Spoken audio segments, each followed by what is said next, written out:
Road to Success is brought to you by Equity Bank. Equity Bank. You are listening, caring partner. Thank you for watching Road to Success, the key to your next level in business. This week, we're privileged to sit down and talk to Glen Edmunds of Glen Edmunds Advanced Driving. Welcome to our show. Welcome. Thank you for having me. It's really an honor to sit here with you, with your history. The honor is mine. Thank you. With your history of rallying and the difference that you're making in security, because that's what you believe in. Glen, tell us what it inspired the Advanced Driving School.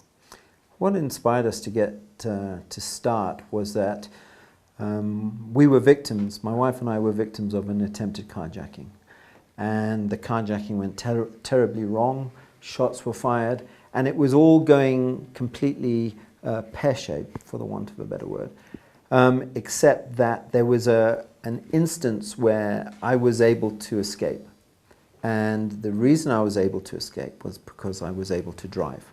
Yeah.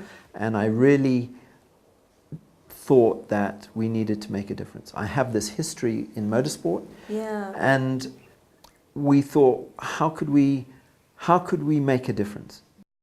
This country has given me everything. And so I went overseas, got some training, and I brought it back. And initially we said we would do one course a month. Well, one course led to two, led to three.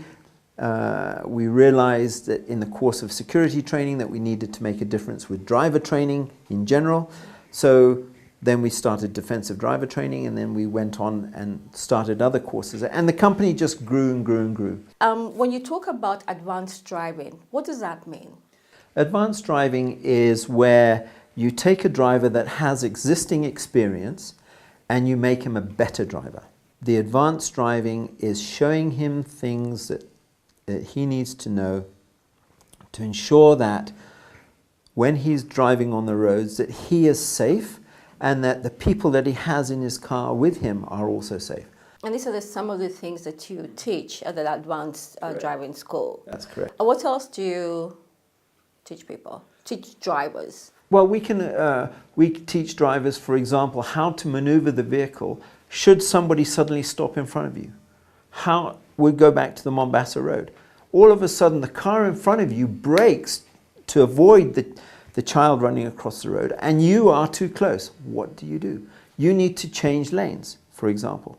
And again, most people, the first thing they do is go to the brake and ask the car to steer, and the car says, what do you want me to do? Well, all they have to do is release the accelerator, steer the car, and then stop the car. It sounds very simple. But when you put people in that situation that don't have a good foundation of driving, they go back to whoever taught them first. And invariably that person will say, keep the brakes locked. Why is this so important to you, that we know how to drive and advanced driving? It's important to me because Kenyan roads are getting exceedingly dangerous. And we know that the official figure is 3,000 people lose their lives a year. It's actually much more than that. And the problem is that we are losing our brightest minds to road deaths.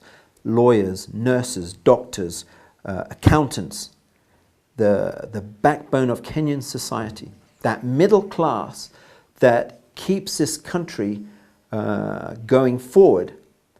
When people first reach that middle income bracket, the first thing they wind up doing is buying a car.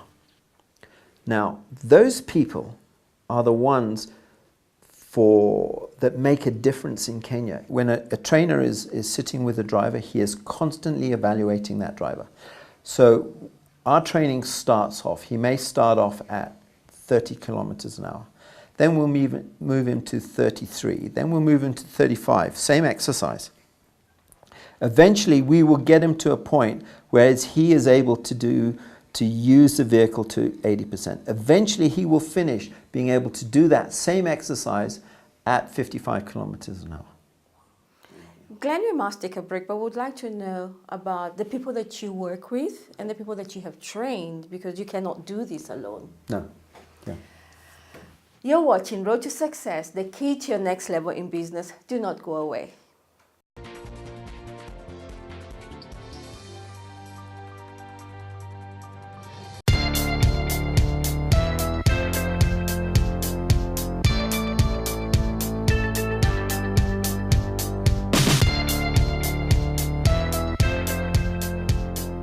Then tuna need more crosses kwa flank kapi. Unaweza ingia na ndani na ball. Ndio ulete cross ya moja ni kutafuta hii hapa. Kazi yako ni kugive cover. Papa akikuja kusupport.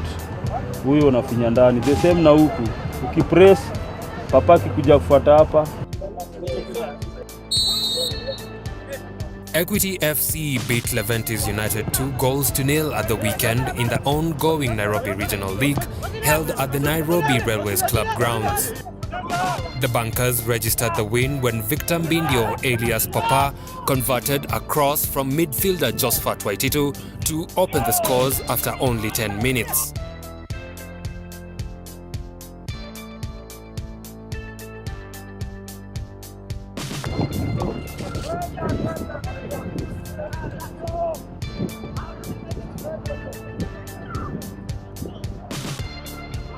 Waititu then created a chance for himself to score the second goal in the 36th minute.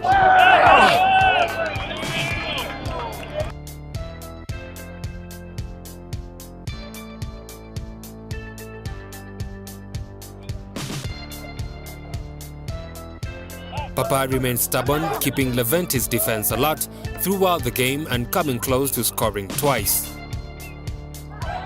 Equity's head coach Zuberi Mohamed winning formula is immediate attack in contrast to the elaborate build-up approach of his predecessor Maurice Onyango. Mimi kama coach mpya nimejaribu kuleta system mpya immediate attack kuattack. Kama nakumbuka coach tulikuwa tunatumia elaborate build-up, tulikuwa tuna build pole pole but sasa tunatumia immediate attack. Tunataka tuna attack na few touches, 1-2 tumefika kwa post, tumescore kwa sababu ya time, na pia league tunacheza ni mambo na scoring na kudefend, itatusaidia kwa sasa.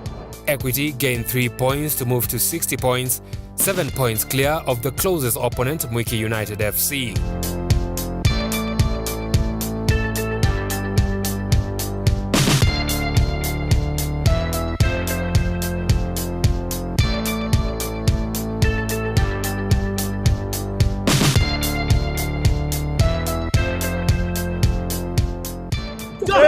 The team is on course to being promoted for the 3rd season in a row. It advanced from the Amateur Left Foot League to the Nairobi County League in 2015. That climb was followed by a further elevation when in 2016 it was admitted to the Nairobi Regional League. With sustained lead so far, winning the league is within sight to advance to the Division 2 League next season.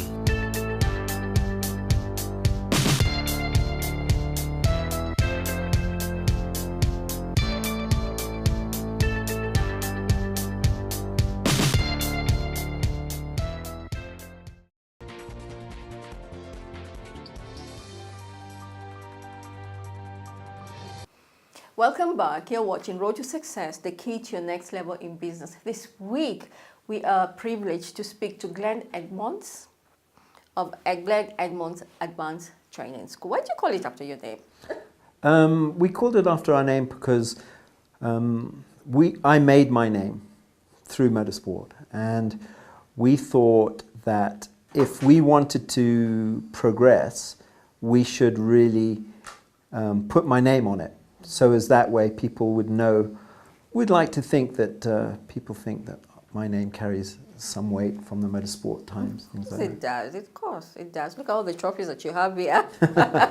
Thank you. That's an awful lot of money and an awful lot of hard work. But you know, it's not about the trophies really. At the end of the day, it's about trying to make a difference. Yeah, and what you're doing right now. I asked you about the people that you work with. Obviously, you train them. You cannot do this alone. No. Yeah. Tell us about the people that you work with, your trainers. As the company grew, we got to the point where I couldn't do all the training myself. I couldn't do the day-to-day management of the company. My wife, who's also in the company, she does all the marketing, and we became a victim of our own success, really. What do you mean? Yeah, well, because really at the end of the day, as the company grew, there was just, time is finite, as you know.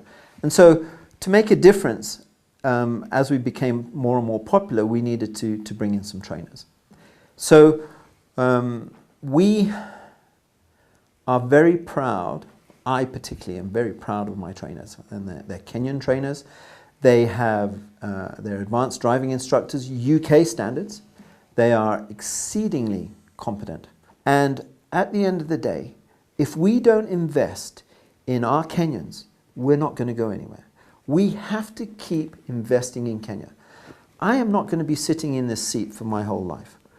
I want one of my trainers to progress to sitting in this seat, because ultimately, as a Kenyan, there is nothing that makes me feel better than seeing a Kenyan moving forward in his life. So you're very mobile. Like if I'm in Kisumu and I'm listening to this and watching this and say, I want your people to come to me. You do that. Yes. We send our trainers out. We have a mobile training unit which has all the kit, and they go out and take the kit there and they train there. All you have to supply us with is an area that's big enough that we can move a car and maneuver a car in, and then we can work from there. Glenn, when you talk about training, the advanced training school, it's not, is it specifically for people who are employed as drivers, or is it for, It's for everybody. Really, at the end of the day, we train across the scope.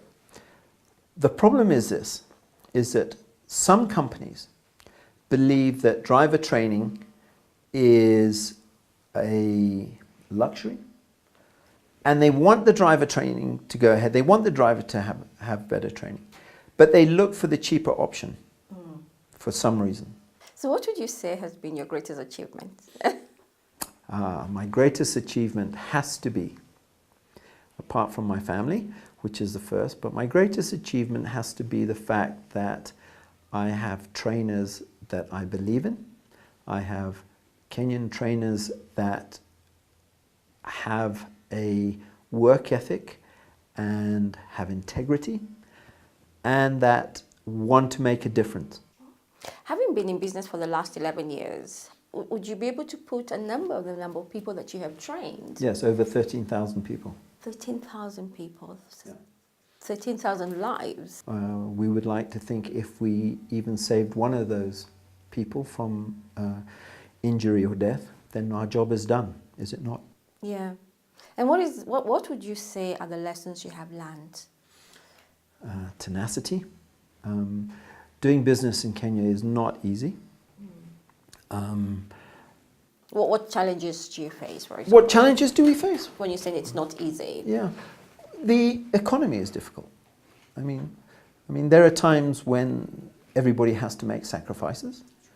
There are times when we look at each other and go, how are we going to get through this month? And then all of a sudden, with God's help, we're busy again. Glenn, having been in business for the last 11 years, what would you do differently? Well, my first thing would be I would think to myself, you've got to remember one thing. I didn't come from, every single shilling that we've ever made in this company has gone back into the company. We don't take a lot of money out because we're trying to grow the company. What would I do differently? To be honest, I don't think I'd do anything differently. I think that I couldn't have afforded more trainers when I first started.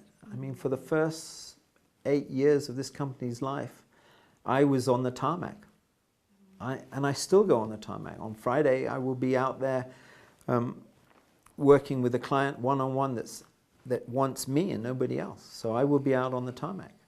You know, but ultimately, I think that if I could go back, I would probably try and get our Kenyan trainers up to speed earlier. Yeah. But I didn't have the money then to employ them. I had to do it myself. Yeah. And I know you train within these facilities. Do you ever go on the main roads, like for example on Mombasa Road? We have so that you can see where our minds are as you're training us. We have one course that's called the City course, and where we take drivers out and we teach them about the highway system, the lanes and things like that, the roundabouts, things like that. So yes, we do have a City course, which is a one-day course. But most of 90% of the time it's done here, done within the facility. Yeah. Glen, thank you so much. Thank you for your time, and for taking the mandate really for saving lives, and creating that awareness that we are all responsible. When we are on these roads, and then there is an opportunity to learn how to be better drivers from you. Thank you. Well, thank you. I really appreciate you coming. As I say, for us, it is about making a difference on Kenyan roads. We cannot keep losing the amount of drivers that we are doing. Somebody has to take an initiative. We've been working at this 11 years, and hopefully we'll be here for another 22 years or whatever. You're watching Road to Success, the key to your next level in business. Don't go away.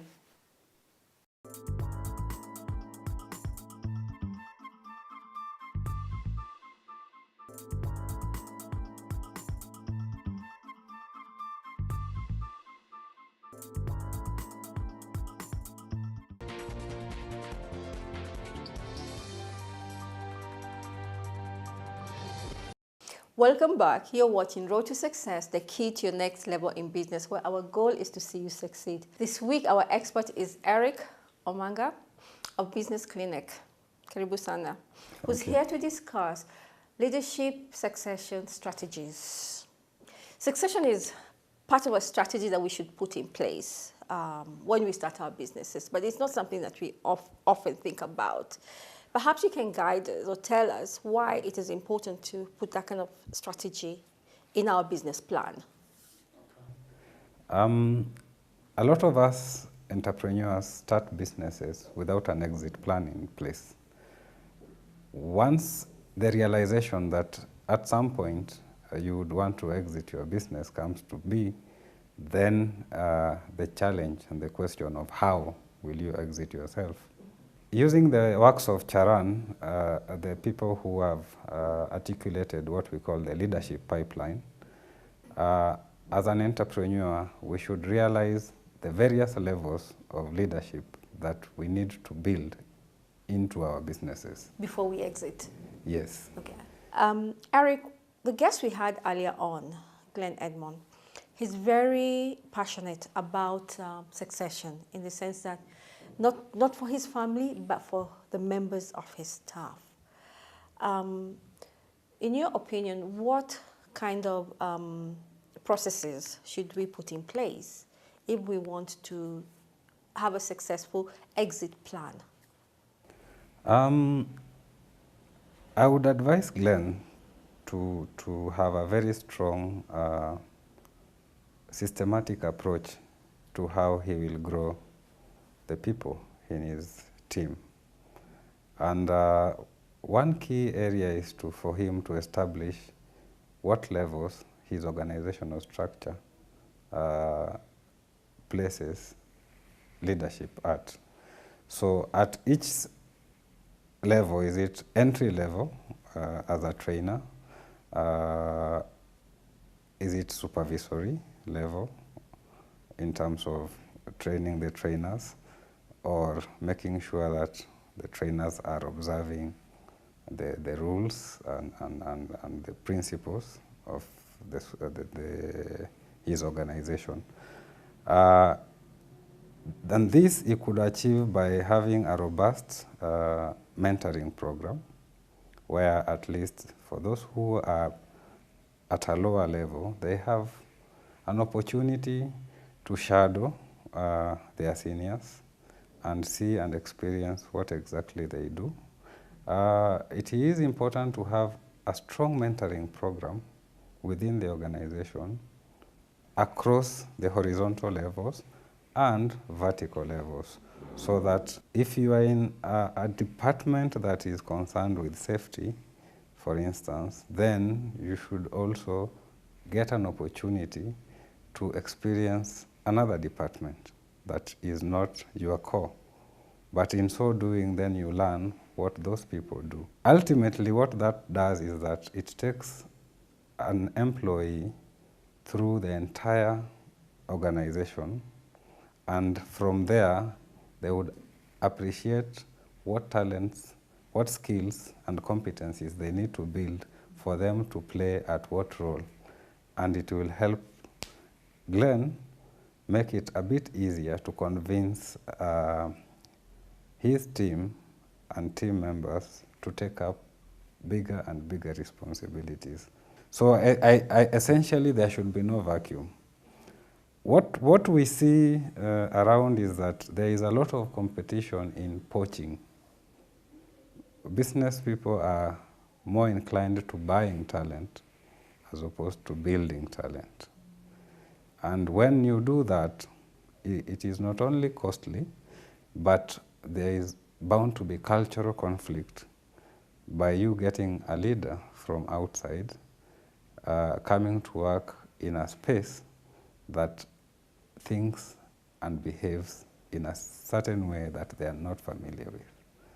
Why is it important for the entrepreneur to understand the exit strategy? Yeah, because sometimes as entrepreneurs, we want to hold on to this empire of ours until we die. But there must come a season, yeah, where I must leave, isn't it? That is true. Successful businesses were started by people who had a vision and a dream. They either wanted to right a terrible wrong, they wanted to make sure that the end or the demise of a good thing doesn't happen. And that being the case, I don't think any entrepreneur who will lack energy to continue performing would live a good life seeing the deterioration of their of all the work they have done. So that is why as a business advisor, we advise people to always think about what would happen in the event that a time has reached and I have to exit this organization. And we start thinking from that perspective, then it would force us to think about the solutions that we need to place in the organization so that that organization and your vision is carried on for many, many years and centuries. In our society today, we are pushing young people to get into business, to be entrepreneurs, to be self-employed, so that we can close the gap of joblessness. What advice would you give them at this stage of their life about exit strategies in their businesses? Because a lot of us are starting businesses. Whenever you think of getting into a business, and especially a business that will require you to raise huge sums of capital, you will have the best plan of doing that if only you have thought about how you will exit. Because exiting from a business does not necessarily mean that you have to totally sell and relinquish your business. It could just also mean that you'd have a dream of listing your business in the public, maybe stock exchange, or you'd want to partner with bigger people in the same industry, and therefore it would mean you'll have to relinquish a whole majority of your stake in that business. Thank you so much, Eric, on your advice on succession and leadership and what we need to put in place and what we need to consider, really, because we cannot hold on to these positions for the rest of our lives. Thank you so much for your advice. Thank you. Thank you for watching Road to Success, the key to your next level in business. Remember, leadership and learning are indispensable to one another. Do have a blessed week.